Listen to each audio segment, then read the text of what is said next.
Hello students, welcome to our channel Grooming Study. Today we are going to start a new chapter of physics book Electricity by the NCERT book. बच्चों, इन videos में हम total NCERT books पढ़ेंगे और line by line explanation के साथ हम practical views भी देखेंगे। तो आपको टेंशन लेने की बिल्कुल ज़रूरत नहीं है। आपकी एग्ज़ाम की प्रिपरेशन बहुत अच्छे से हो पाएगी, साथ ही आप फिज़िक्स को मेरे साथ सीखेंगे और इन्जॉय करेंगे। Are you excited? Let's start. सबसे पहले इलेक्ट्रिसिटी की ज़रूरत समझते हैं हम कि इलेक्ट्रिसिटी जो है वो आज की मॉडर्न सोसाइटी में, आज के युग में बहुत ज़्यादा ज़रूरी है। इस बात को आप बहुत अच्छे से समझ सकते हैं। क्यों? क्योंकि देखो, अभी कूलर किससे चल रहा है, फ़ैन किससे चल रहा है? इलेक्ट्रिसिटी से। आपने तो स्विच ऑन किया और वो तुरंत चलना स्टार्ट कर दिया, बट बच्चों वो ऑपरेट हो कैसे रहा है? इलेक्ट्रिसिटी से। इसके अलावा अगर हम इंडस्ट्रीज़ की बात करें, बड़े बड़े जो उद्योग चल रहे हैं उसमें जो मशीनरी हैं वो कैसे चलती हैं? इलेक्ट्रिसिटी से। इसके साथ साथ टीवीज़, आप जहाँ देखो वहाँ। अगर हम रोड की भी बात करें ना, तो रोड पे भी जो बल्ब लगा हुआ है या लाइट लगी हुई है तो वो भी किससे चल रहे हैं? इलेक्ट्रिसिटी से चल रहे हैं। तो आप इमेजिन कर सकते हो अगर इलेक्ट्रिसिटी ना हो तो दुनिया कैसी होगी, है ना? तो इलेक्ट्रिसिटी नहीं होगी तो फिर रात जैसे ही सूरज ढला फिर एकदम अंधेरा, हम अंधेरे में जिएंगे। तो इलेक्ट्रिसिटी की आज बहुत बड़ी ज़रूरत है, तो इलेक्ट्रिसिटी को समझना भी तो ज़रूरी है। आखिर इलेक्ट्रिसिटी बनती कैसे है, इलेक्ट्रिसिटी होती क्या है, तो ये सब कुछ हम सीखने वाले हैं। तो बच्चों, इलेक्ट्रिसिटी की एक खासियत है कि ये कंट्रोलेबल है। आप इसको कंट्रोल कर सकते हो। जितना टाइम तक आपको फ़ैन चलाना है, आपने उतने टाइम तक इलेक्ट्रिसिटी दी और फ़ैन चला लिया और देन उसको बंद कर दिया। इसी तरीके से आपको जो भी मशीनरी चलानी है, आपने उतने टाइम तक उसे चलाया और फिर उसको बंद कर दिया। तो आप उसे कंट्रोल कर पा रहे हो। ये इलेक्ट्रिसिटी की बहुत अच्छी बात है ना? इसके साथ साथ ये कन्वीनियंट है। कन्वीनियंट का मतलब सुविधाजनक है। और इलेक्ट्रिसिटी जो है वो एक तरीके की एनर्जी है, फॉर्म ऑफ एनर्जी है। ठीक, अब एनर्जी है तो वो थोड़ा कॉन्सेप्ट हम आगे समझेंगे, जिसका इस्तेमाल हम घरों में, स्कूल्स में, हॉस्पिटल्स में, इंडस्ट्रीज़ में और कई जगह करते हैं। ठीक, अच्छा, अब बात करते हैं हम इलेक्ट्रिसिटी है क्या, व्हाट कंस्टिट्यूट्स इलेक्ट्रिसिटी। इलेक्ट्रिसिटी है क्या, ये समझना है हमें। How does it flow in an electric circuit. ये इलेक्ट्रिक सर्किट में फ्लो कैसे करती है, ये इलेक्ट्रिक सर्किट में फ्लो कैसे करती है। What are the factors that control और regulate the current through an electric circuit. ऐसे कौन कौन से फैक्टर हैं जिस पे इलेक्ट्रिक करंट डिपेंड करती है। अच्छा, आपने सुना होगा कि किसी अंकल ने तार पकड़ा और उनको शॉक लग गया। मम्मी पापा मना करते हैं कि इन बोर्ड वगैरह से या फिर ये वायर से हम वायर को टच नहीं करना चाहिए, बट क्यों? क्योंकि इनके अंदर इलेक्ट्रिक करंट फ्लो होती है ना? इलेक्ट्रिसिटी फ्लो होती है। ठीक, तो इलेक्ट्रिसिटी के और कौन कौन से फैक्टर्स हैं, ये सब कुछ हम बहुत अच्छे से इस चैप्टर में सीखने जा रहे हैं। ठीक, तो in this chapter we shall attempt to answer such questions. अब देखिए, इसके साथ साथ हम हीटिंग इफेक्ट भी पढ़ेंगे। हीटिंग इफेक्ट क्या है? करंट का हीटिंग इफेक्ट है सबसे पहली बात। अब करंट का हीटिंग इफेक्ट है बच्चों, तो करंट का हीटिंग इफेक्ट का हम आपको एक एग्जांपल देते हैं, आपके दिमाग में बहुत जल्दी स्ट्राइक करेगा। तो सुनो मुझे, आपको अपनी ड्रेस पे अगर प्रेस करनी होती है तो आप इस्त्री का इस्तेमाल करते हो, है ना? आयरन का इस्तेमाल करते हो। तो वो जो आयरन है ना, वो heating effect of electric current पर काम करती है। अच्छा, कैसे, वो हम आगे आने वाली वीडियोस में समझेंगे। लेकिन आप अपने दिमाग से सोच सकते हो कि जैसे ही आप प्रेस को जब प्रेस को आप सॉकेट से कनेक्ट करते हो या कह सकते हो उसका तार लगाते हो तो फिर लाइट जलने लगती है और आप फिर वो प्रेस गर्म होने लगती है।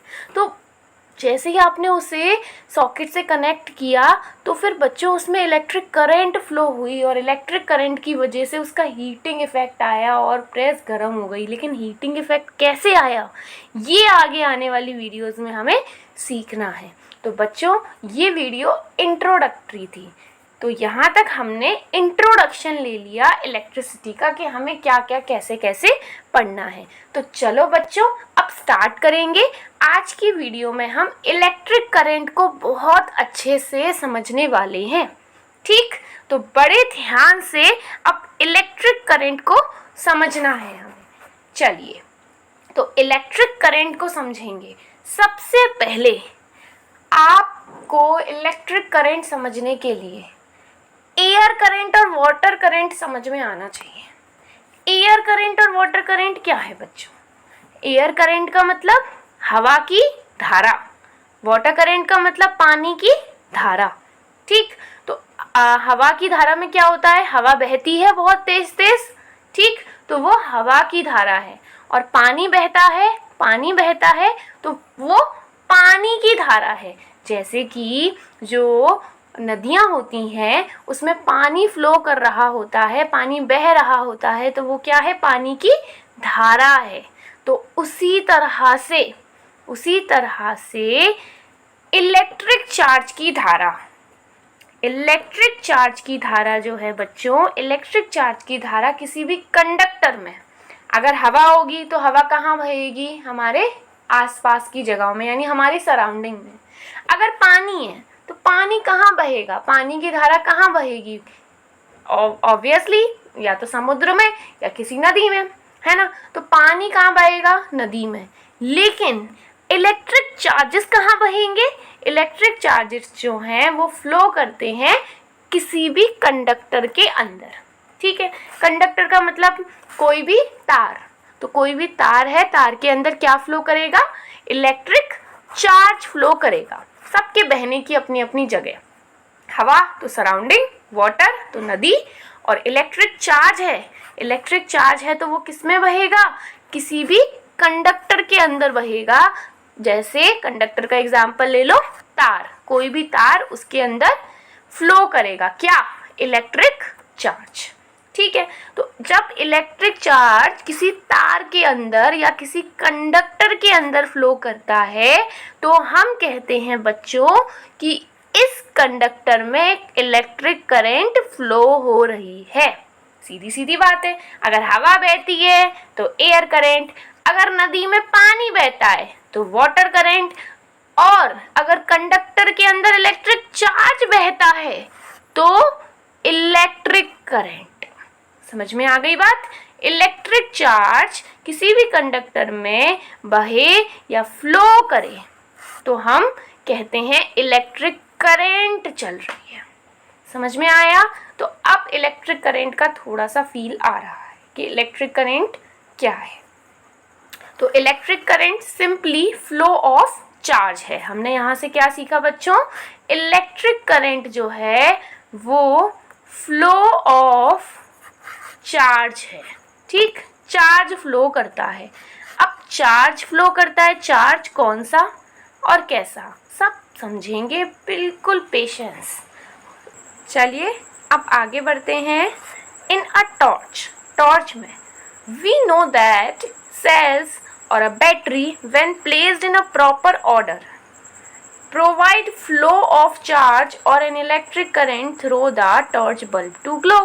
सिंपल सी बात है, जब आप टॉर्च में बैटरी या सेल डालते हो तो उस केस में बैटरी जो है ना वो इलेक्ट्रिक चार्जेस को फ्लो करने के लिए या कह सकते हो कि इलेक्ट्रिक चार्जेस जो हैं वो फ्लो करते हैं जिसकी वजह से बल्ब ग्लो करता है, या कह सकते हो कि इलेक्ट्रिक करंट बहती है जिसकी वजह से टॉर्च का जो बल्ब है वो ग्लो करता है। ठीक, we have also seen that the torch gives light only when its switch is on। और फिर हमें ये भी पता है कि टॉर्च का बल्ब तभी जलेगा जब आप उसे टॉर्च को ऑन करोगे। और ऑफ कर दोगे वैसे ही बल्ब ग्लो करना बंद कर देगा। तो ये स्विच कर क्या रहा है? What is the work of this switch? सोचो, स्विच कर क्या रहा है? जब आपको ज़रूरत पड़ रही है तब आप उसे ऑन कर ले रहे हो, जब आपको ज़रूरत नहीं है आप उसे ऑफ कर ले रहे हो। तो ऑन किया वैसे ही लाइट जल गई, ऑफ किया वैसे ही लाइट बुझ गई। ठीक, तो ये ऑन और ऑफ का चक्कर क्या है? अब इसको समझेंगे हम बड़े ध्यान से। इसका कनेक्शन किस चीज़ से है? इलेक्ट्रिक करंट को फ्लो करने के लिए एक क्लोज्ड पाथ की ज़रूरत होती है। ठीक, अब इस बात को समझेंगे। देखो, ये सेल है और ये मान लीजिए बल्ब है, और सेल और बल्ब दोनों के बीच में ये देखो, ये लिंक है। ठीक, अब समझो यहाँ पे ध्यान से। इस बल्ब को ग्लो करने के लिए इसमें करंट का बहना ज़रूरी है। अगर इलेक्ट्रिक करंट बहेगी तभी तो बल्ब ग्लो करेगा। और इलेक्ट्रिक करंट जो है बच्चों, वो क्लोज्ड पाथ में बहती है। क्लोज्ड पाथ में अगर बीच में से कहीं से भी सर्किट टूटा हुआ होगा, जैसे मैंने यहाँ से तोड़ दिया, तो करंट अब यहाँ से ही नहीं बहेगी। ऐसा नहीं होता कि करंट पहले यहाँ से बहेगी फिर कूद के फिर इधर आ जाएगी, ऐसा नहीं होता। ठीक, तो करंट इस तरह से इस सर्किट में फ्लो नहीं कर पाएगी। अब देखिए, हमने फिर से सर्किट जोड़ दिया हमने। तो सर्किट जोड़ दिया तो इस केस में इलेक्ट्रिक करंट फ्लो करेगी। तो आपको समझ में आया, इलेक्ट्रिक करंट एक क्लोज्ड पाथ में ही फ्लो करती है। ठीक, तो मैम स्विच का क्या काम होता है? स्विच का काम होता है सर्किट को तोड़ना। और जोड़ना। अच्छा, अगर आपको बल्ब बंद करना है तो क्या आप तार को छील दोगे या तार को काट दोगे? बार बार तार काटोगे, फिर टेप लगाओगे, फिर काटोगे, फिर टेप लगाओगे, फिर काटोगे, फिर टेप लगाओगे। तो इसी के लिए हमें ऐसा कुछ ना करना पड़े, हमने क्या किया है? हमने स्विच बनाया है। क्या बनाया है बच्चों? स्विच बनाया है। ठीक, स्विच क्या करेगा? वो बार बार सर्किट को ब्रेक करेगा और जोड़ देगा, सर्किट को ब्रेक करेगा फिर जोड़ेगा। तो तोड़ने जोड़ने का काम कौन करता है? ये स्विच महाशय करते हैं। ठीक है, चलिए अब कैसे करते हैं वो समझते हैं। जैसे मैं एक बहुत सिंपल सा स्विच आपको यहाँ बनाकर दिखाती हूँ।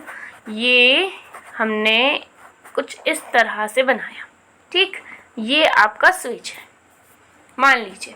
अभी प्रॉपर सर्किट तो आप बाद में देखेंगे, अभी बस समझना है, हमें फील करना है। ठीक, तो ये सर्किट में हमने स्विच लगाया है। तो देखो क्लोज्ड पाथ है, कहीं से टूटा फूटा तो नहीं है? टूटा फूटा देख लिया करो बस। अगर रास्ता नेक भी टूटा है ना तो करंट कह देगी मैं नहीं जा रही, करंट फ्लो ही नहीं करेगी सर्किट में से। आ रही है बात समझ में? अब देखो यहाँ से कहीं से टूटा है सर्किट? नहीं टूटा, तो सर्किट जुड़ा हुआ है। तो आप कहेंगे इस केस में कि मैडम स्विच ऑन है। मैम स्विच कैसा है? ऑन है। ठीक है, स्विच ऑन है। स्विच ऑन का मतलब करंट आसानी से इस सर्किट में फ्लो कर रही है। ठीक है, सर्किट ने क्या किया? ये स्विच ने क्या किया? स्विच ने सर्किट को जोड़ दिया। तो सर्किट को जोड़ना और तोड़ना दोनों का काम स्विच का है। तो जोड़ दिया है, अब तोड़ेगा कैसे? तो देखिए यहाँ पे ध्यान से, अब मैंने सर्किट को तोड़ दिया। ठीक है, स्विच ऑफ कर दिया। इस पोजीशन में स्विच कैसा हो गया बच्चों? स्विच ऑफ हो गया, स्विच ऑफ हो गया।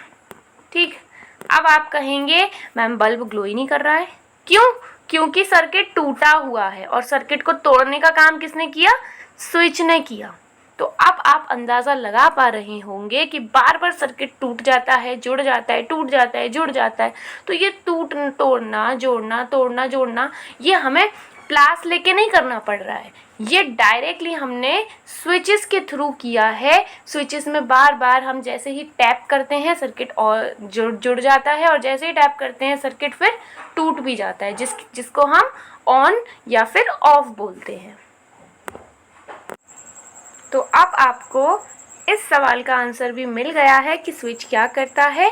अ switch makes a conducting link between the cell and the bulb. Bulb के बीच में लिंक बनाने का काम करता है। A continuous and closed path of an electric current is called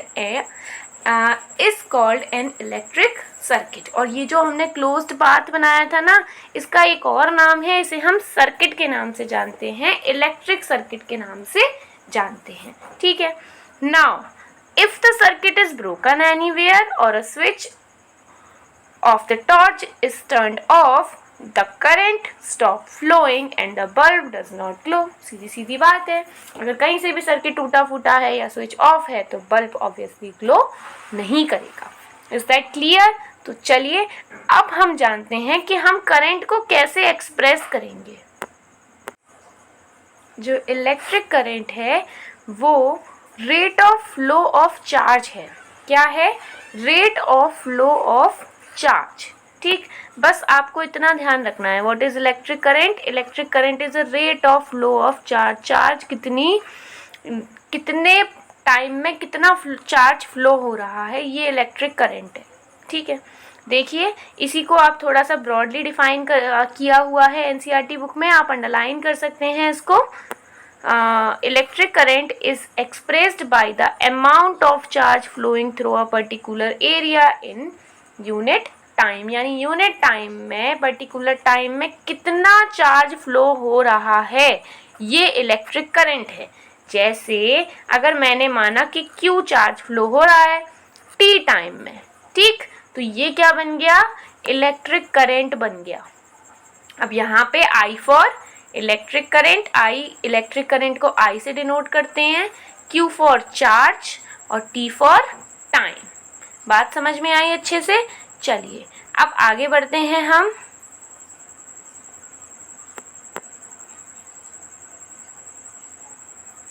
In other word, it is the rate of flow of electric charge. In circuit using metallic wires, electrons constitute the flow of charge। यहाँ क्या कहा गया है? Circuit के अंदर जो metallic wires होते हैं, वो उन मेटेलिक वायर के अंदर इलेक्ट्रॉन्स होते हैं। कौन होते हैं?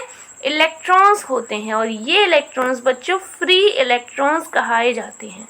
ठीक, तो ये जो इलेक्ट्रॉन्स हैं सर्किट के अंदर, ये एज अ चार्ज फ्लो करते हैं। आ रही है बात समझ में? हमने इलेक्ट्रिक करंट को समझा, electric current flow of charge होता है। ठीक है, बट मैडम चार्ज क्या होता है? तो जो चार्ज है ना, वो हम इलेक्ट्रॉन्स को कह रहे हैं। किसको कह रहे हैं चार्ज? इलेक्ट्रॉन्स को कह रहे हैं। इलेक्ट्रॉन्स फ्लो करते हैं सर्किट में। ठीक, और ये जो इलेक्ट्रॉन्स हैं, इन्हीं इलेक्ट्रॉन्स के चार्ज के बारे में यहाँ पे बात की जा रही है। चलिए अब चार्ज को आप समझ गए हैं तो थोड़ा सा चार्ज के बारे में और बताते हैं। तो चार्ज, जैसे मैंने आपसे कहा कि Q चार्ज है। ठीक, तो Q यानी कितने इलेक्ट्रॉन्स का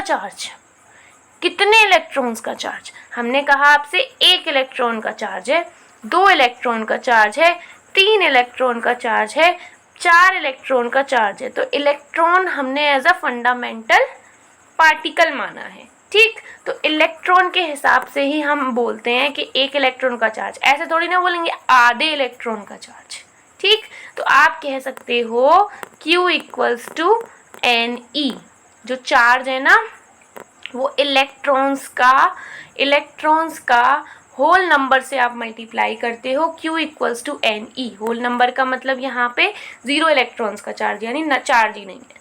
अच्छा, 1 इलेक्ट्रॉन का चार्ज है, 2 इलेक्ट्रॉन का है, तो N की वैल्यू आधी तो नहीं हुई ना। हमने ये तो नहीं कहा कि 1/2 इलेक्ट्रॉन्स का चार्ज है, तो N की वैल्यू कभी फ्रैक्शन में नहीं होगी, इसीलिए हमने इसको होल नंबर में कहा है। N की वैल्यू को किस में कहा है बच्चों? होल नंबर में बोला है। ठीक, इतनी बात आपको अच्छे से समझ में आई? चलिए अब आगे बढ़ते हैं।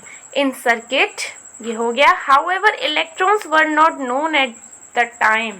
अच्छा, जब इलेक्ट्रिसिटी की डिस्कवरी हुई थी ना, जब इलेक्ट्रिसिटी को पहली बार ऑब्जर्व किया गया था, तब इलेक्ट्रॉन्स नहीं जाने जाते थे। तब किसी को पता ही नहीं था कि इलेक्ट्रॉन्स नाम की भी कोई बला होती है।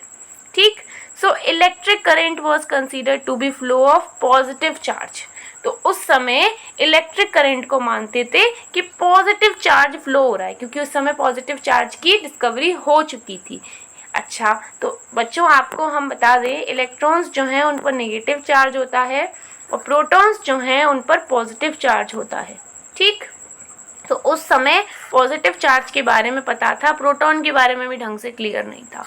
तो पॉजिटिव चार्ज के बारे में ओनली पता था, तो वो लोग मानते थे कि इलेक्ट्रिक करंट में चार्ज फ्लो होता है और वो पॉजिटिव चार्ज है।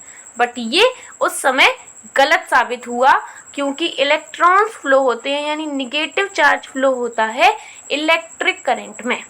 इस सर्किट में इलेक्ट्रिक करंट फ्लो होगी, तो इलेक्ट्रिक करंट हमेशा इलेक्ट्रिक करंट के लिए सबसे पहले चलो इंट्रोडक्शन दे देते हैं। तो इस सर्किट में ये बैटरी है, ये क्या है बच्चों, बैटरी है। ये जो लाइन वगैरह आपको दिखाई दे रही हैं ये वायर है, और ये जो आपको दिखाई दे रहा है ये बल्ब है। ये क्या है, bulb. This is a battery, this is a bulb, और ये अमीटर है और ये स्विच है। इसको अमीटर कहते हैं। क्या कहते हैं, अमीटर। क्या कहते हैं, अमीटर। ये अमीटर है। अमीटर का इस्तेमाल क्या होता है, अमीटर होता क्या है, उसको अभी समझने वाले हैं हम। अच्छा, आप ऐसे समझ सकते हैं, ये करंट को नाप के बताता है कि कितनी करंट है। ठीक है, करंट को नापने का काम अमीटर करता है। ये बल्ब है, ये बैटरी है। क्या है, बैटरी। बैटरी के दो टर्मिनल होते हैं, एक पॉजिटिव, ये बड़ा वाला पॉजिटिव, छोटा वाला निगेटिव। पहले पॉजिटिव, फिर निगेटिव, फिर पॉजिटिव, फिर निगेटिव, कुछ इस तरह से लगा हुआ होता है। ठीक है, ये सिंपल हमारी वायर है। वायर को इस तरह से रिप्रेजेंट किया है। ये की है। क्या है, की यानी स्विच है। अगर इसमें पॉइंट लगा हुआ है यानी सर्किट ऑन है। या फिर मैं ऐसे कह सकती हूँ, ये जब पॉइंट लगा है तो स्विच ऑन हो गया है। ठीक, स्विच ऑन हो गया है यानी सर्किट में करंट फ्लो करेगी। और जैसे ही मैं यहाँ पे इस पॉइंट को हटा देती हूँ, तो इस केस में ये जो सर्किट है ये सर्किट ऑफ हो जाएगा। ठीक, इस केस में ये स्विच ऑफ हो जाएगा। आप सीधे ऐसे समझ सकते हो, स्विच ऑफ करने का तरीका है पॉइंट हटा दो, ऑन करने का तरीका है पॉइंट लगा दो। ठीक, अब देखिए यहाँ पे ध्यान से, जो इलेक्ट्रिक सर्किट में इलेक्ट्रिक करंट की डायरेक्शन होती है ना, तो इलेक्ट्रिक करंट की डायरेक्शन पॉजिटिव से नेगेटिव टर्मिनल की तरफ होती है। ठीक, तो पॉजिटिव टर्मिनल से यहाँ पॉजिटिव हिस्से से गई करंट, गई और नेगेटिव पे फिर वापस आ गई, ऐसे जाती है, पॉजिटिव से नेगेटिव, पॉजिटिव से नेगेटिव। तो फिर इलेक्ट्रिक सर्किट में जो इलेक्ट्रॉन्स की डायरेक्शन है, इलेक्ट्रॉन्स के फ्लो करने की डायरेक्शन है, वो इसके अपोजिट हुई। इलेक्ट्रॉन्स इसके अपोजिट डायरेक्शन में फ्लो करते हैं। ठीक है, तो इलेक्ट्रिक करंट जिस डायरेक्शन में फ्लो करती है उसके अपोजिट डायरेक्शन में फ्लो करेंगे। एक बार फिर से रिपीट करते हैं हम, इलेक्ट्रिक करंट के अपोजिट डायरेक्शन में इलेक्ट्रॉन्स फ्लो करते हैं। ठीक, तो ये पॉजिटिव से नेगेटिव इलेक्ट्रिक करंट जा रही है, तो इलेक्ट्रॉन्स कैसे जाएंगे, नेगेटिव टू पॉजिटिव। इलेक्ट्रॉन्स कैसे जाएंगे, नेगेटिव टू पॉजिटिव। पॉजिटिव से नेगेटिव कौन फ्लो करती है बच्चों, इलेक्ट्रिक करंट। ठीक, और नेगेटिव से पॉजिटिव टर्मिनल फिर अपोजिट डायरेक्शन में कौन फ्लो करेंगे, इलेक्ट्रॉन्स फ्लो करेंगे। ठीक, तो पॉजिटिव से नेगेटिव इलेक्ट्रिक करंट, और नेगेटिव से पॉजिटिव इलेक्ट्रॉन्स फ्लो करेंगे।